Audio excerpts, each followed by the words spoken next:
Hi, my name is Brian Mills. I'm the youth pastor at Long Hollow Baptist Church in Nashville, Tennessee, and I get the privilege to oversee our youth ministry over all of our campuses. We got several campuses. I oversee 6th through 12th graders, and I had the privilege to do youth ministry now for a lot of years, and I've been blessed to be at a few different churches. And along the journey, as I've had the opportunity to travel, as I've had the opportunity to be connected with a lot of youth pastors, a lot of youth ministries across the country, I've met a lot of young guys and teenagers and students, and along that journey I've realized that there's really a gap in this world that we're missing, and that's a ministry to the young men that are growing up. You see, I believe that there's a lot of boys who are now adults and they never stepped into manhood. They're simply just still little boys. And so I want to jump right into our topic today called Checkpoints, a Tactical Guide to Manhood. Checkpoints is a book that I actually had the opportunity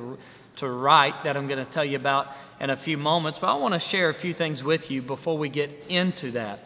Did you know that 1 in 3 teenage boys do not have a dad today in today's culture? It's mind-blowing to think about where we are in the culture today and trying to develop our boys. You know, James Dobson told an interesting story in the book of Raising Boys that a group of men were in a prison, and the prison warden wanted to do something special on Mother's Day, and so he bought them all cards, and they were able to come and write cards to their moms, and they all lined up. And then they said the line was so long, and they line up and they take these cards and they write cards to their mom. And he thought, well, that went so well, why don't we do it on Father's Day? And so Father's Day bought a bunch of more cards, and he begins to write out, or he begins to allow them to write out cards, and he says, all right, prisoners, line up to write cards to your dad, and you can have the pens and the paper here to write them with. Do you know how many prisoners showed up to write a letter to their dad that day? 0. 0 young men showed up to write a letter to their father. I tell you, that's a problem. It's a problem our world's facing. Dads aren't being dads, they're just being bodies that happen to live in the same home in some cases, but they're not really developing the young men below them. And that's why I think we have a serious issue today. Listen to this stat right here. The U.S. Census Bureau reports that 1/3 of young men aged 22 through 34 will still live at home with their parents. You see, they're never growing up. They're never growing up. In today's world, a teenage boy will not leave their house till the age of 34. Welcome, parents, you know. And we've got a problem. Pastors, we've got a problem. Youth pastors, we've got a problem. We've got to begin to change this problem that we have to begin to develop the future of men so that we can have the leadership. And it all starts with our boys. I wrote down a few problems I think we have with boys today. Number one, I think they see too much screen time. I think they spend way too much time looking at a screen. The average teenage boy today spends more than 30 hours playing video games. You tack onto that Twitter, you tack onto that Instagram, you tack onto that Facebook. I mean, there's so much screen time. I have dinner out, and as I'm out eating dinner, often I'll look around and I'll see teenagers with their parents, and no one's speaking to each other. They're all looking at their phone. We spend more time on apps, more time looking through statuses, more time texting and communicating with everybody else than looking eye to eye and communicating with each other. I actually developed a policy in my house in which my kids cannot have their cell phone or cannot have a cell phone at dinner. They can't play games at dinner. We got to actually look at each other and we've got to talk. I don't let them watch the DVD player in the car as we drive around town. They can only watch it as we travel now. Why? Because we want to fellowship. We want to have a conversation. I want to take the opportunity to mentor my children. And my little boy, Parker, I don't want him one day to grow up and saying, I didn't know that. My dad never taught me that. My dad never talked to me about that. My dad never encouraged me in that, all because he was simply watching a DVD, playing on a phone, texting, playing a video game, playing Wii or whatever else there might be to play. I think we miss out on it. They're spending way too much time on the screen. Tim Elmore in the book Generation IY, which I encourage, if you're in ministry, if you work with people, if you're a leader of any type, you ought to read the book from Tim Elmore, Generation IY. But he says this: it has been shown that spending 2 hours a day in front of a screen negatively affects your maturity.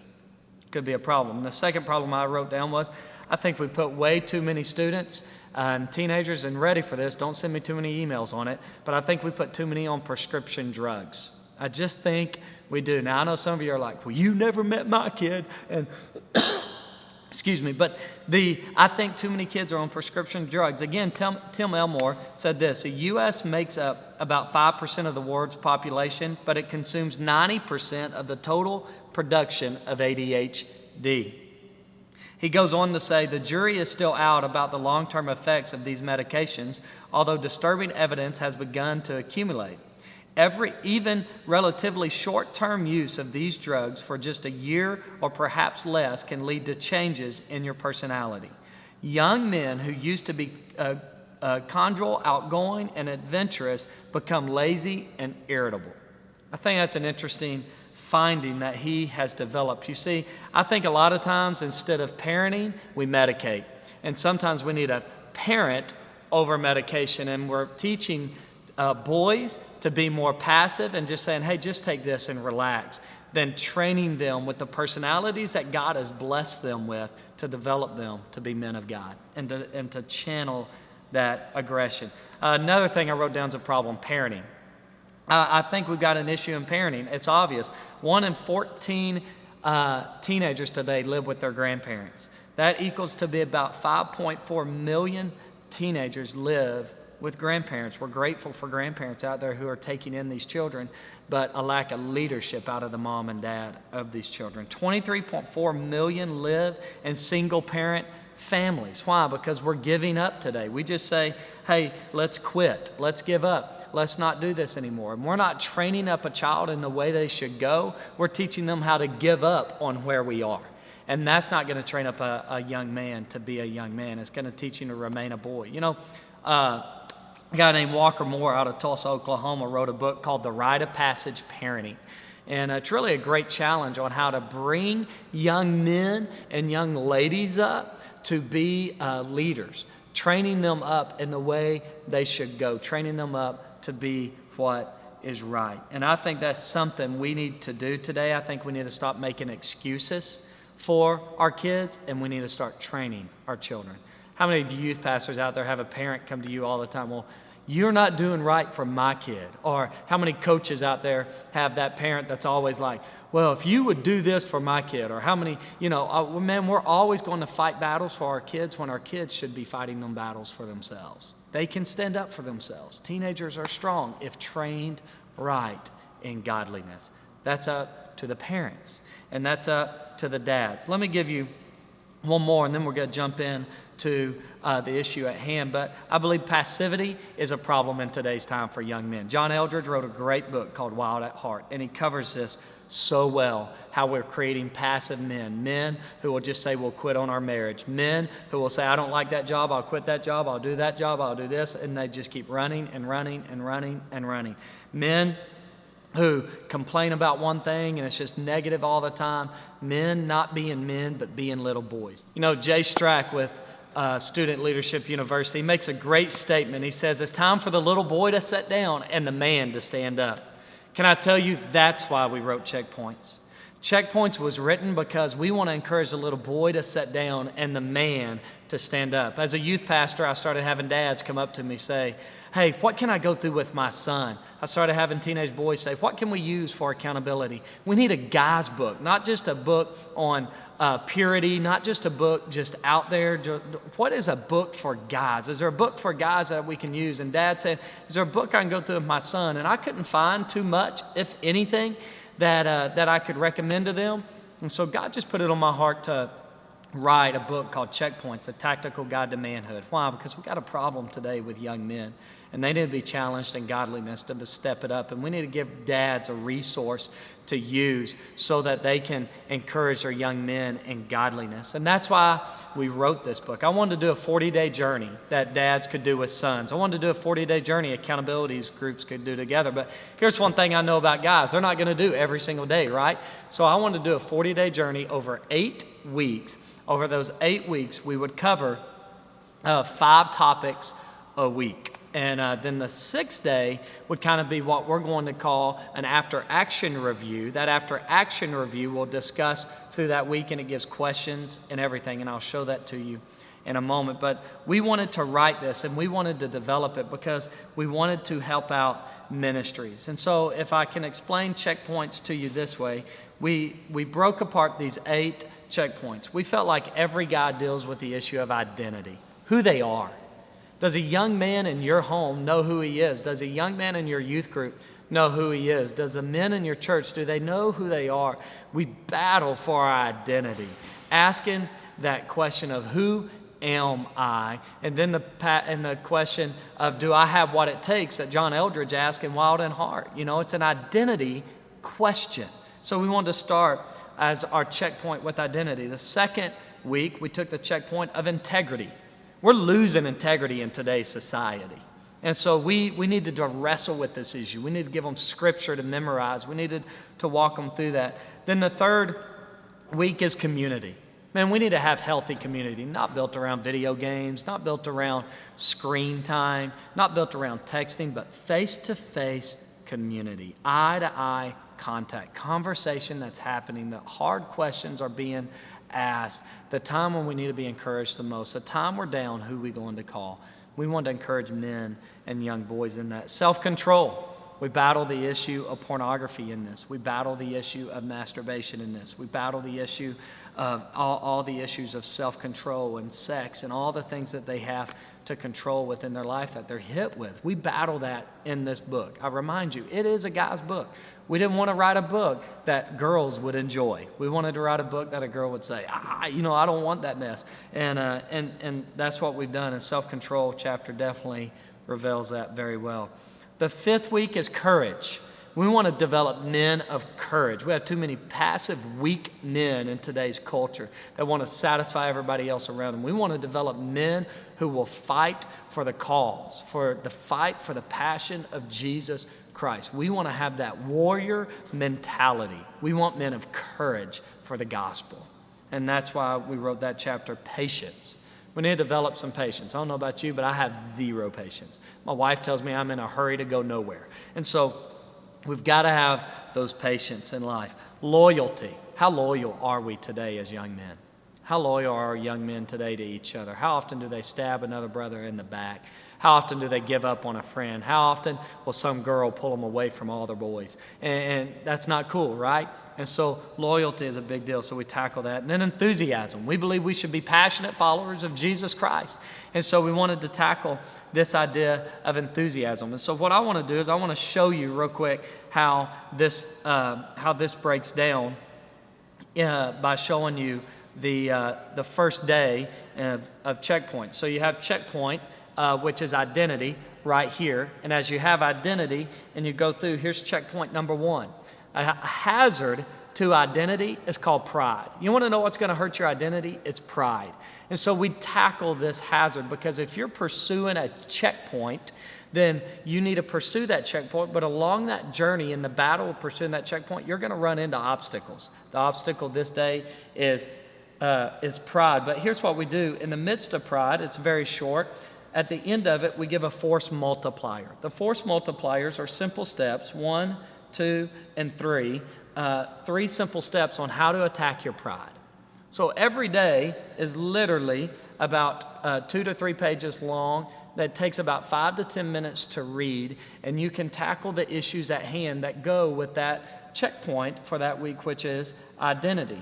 Then the next day is real simple. Day 2 is a hazard of performance-based acceptance. How many kids go out there and they want to please a coach? They want to please somebody else, and that's how they're fighting for their acceptance. And then we give them force multipliers for that.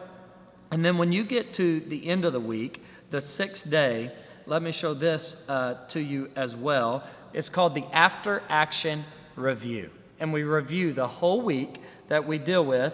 And then in the midst of that, we give questions for each day that you can discuss in accountability group. You can discuss as dads mentoring their sons, which dads watching this, you need this book to go through with your son. You need it. You know, when I sat down to dream and write this book, I began to pray because I got to be honest with you, I can't even spell my own name. I'm a moron, right? And so how in the heck am I supposed to write a book? But God knew what He was doing. I connected with an organization called NAB Press Publishing. Nat Press bought into the dream of this book, the vision of the book. One of my old accountability partners out of college, his name's Captain Nathan Wagnon, just got back from Afghanistan. He is in the military, and I called him. He's brilliant. He knows how to write. He's an exceptional author, and incredible at writing discipleship material, about to go work and being a pastor soon, and will be phenomenal in church. And so he and I partnered together with my dream, my vision, and my knowledge of some people out there with his ability to put the intellect into it, his ability to add the writing into it. And we partnered together to create this idea. Why? Because we want to help guys grow up in godliness. We no longer want to see these little boys remain boys, like my friend Dr. Jay Strack says. We want to see the boy move to the man. And we want to see the dad actually be a dad and not just be a body in a home. We want to see a dad mentoring a son. We want to see boys going through accountability. We want to see this happening in youth ministries all across America, in homes all across the world. We want to see this take place. And so I thank you for taking time to listen today. I thank you for taking time to pay attention to what I believe is a problem in today's world with young men.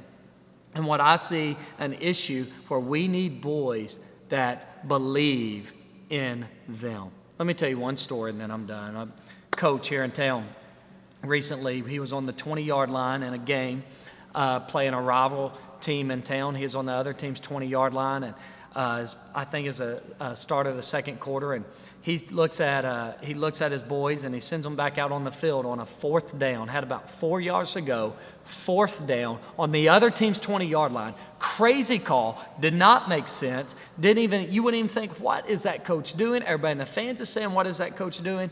And he sends his boys back out on the field. The offense gets out there and they get about 6 yards that next play. They get that first down. And everybody was like, yeah, best call ever. But you and I both know they would have said the worst call ever if he would not have got the first down. So the next day I'm asking the coach, hey, what was going through your mind when you did that? And here's what he said. He said, sometimes the boys need to know we believe in them and that we know when they walk on that field they can get it done. And I wanted to show them in that moment that I believe in them. And I tell you what, boys all around this world need to know that they're believed in. And that whatever happens on that field, you will take all the blame. You will carry the weight. But you trust them enough. You trust these young men enough to go be men. And our boys today, they need that example. They need the example from this coach that he taught his boys that day, that I believe in you. No matter what, whether you get it, whether you don't, I trust and believe in you out there on that field.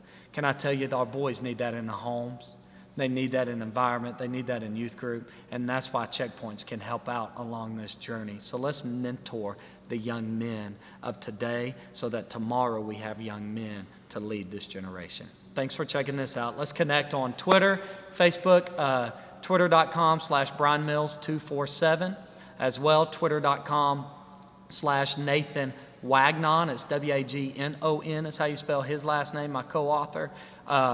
Twitter.com/checkpointsbook. All three of those Twitters, you can follow Brian Mills 247, Nathan Wagnon, or Checkpoints Book. You can also go to checkpointsbook.com and like our fan page. Love to hear from you. Love to connect with you. Anything I can do for you along the journey, please contact me. Thanks so much.